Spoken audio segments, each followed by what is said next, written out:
Hey, I'm PH, and welcome to another episode of Good Bible Knowledge with PhD. In this set of videos, I want to answer common questions about the Bible in a fun and creative way.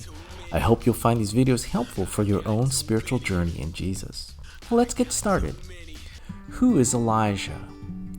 As Ahab and Jezebel continued their reign of terror in the northern kingdom of Israel, the worship of God was declared illegal, and any servant of God who was found was immediately put to death.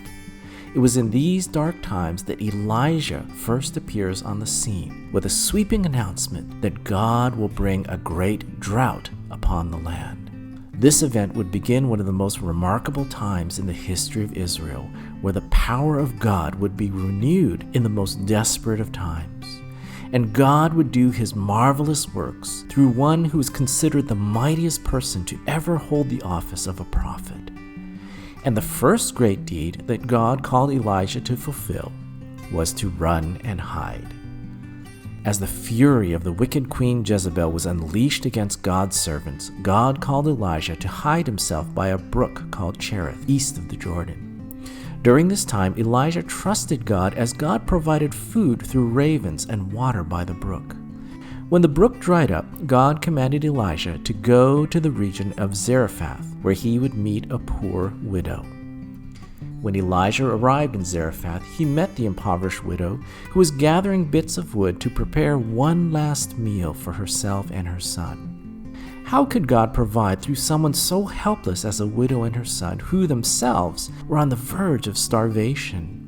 Elijah promised the widow that if she was willing to offer her last meal to the Lord, that she and her son would have plenty of food throughout the drought.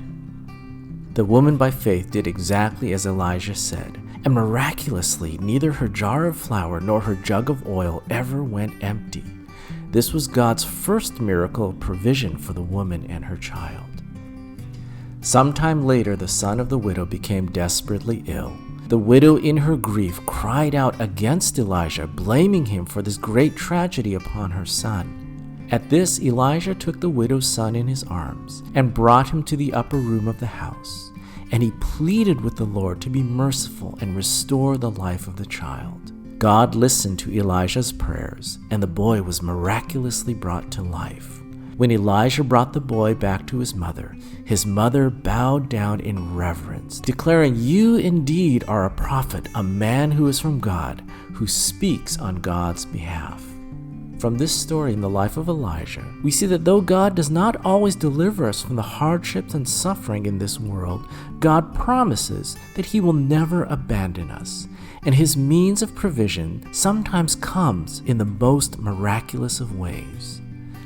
This God of Elijah is the same God both now and forevermore. And sometimes it is in the darkest, most desperate of moments that the light and the power of God shines its brightest, so that in the end, we, his people, by faith will affirm, just as this widow, that God indeed is the only true God, in whom we find our very breath and life. Elijah was the precursor to another great prophet, John the Baptist.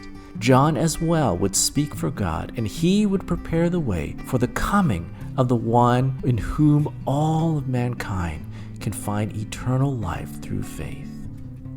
Thanks for listening to another episode of Good Bible Knowledge. We'll see you next time.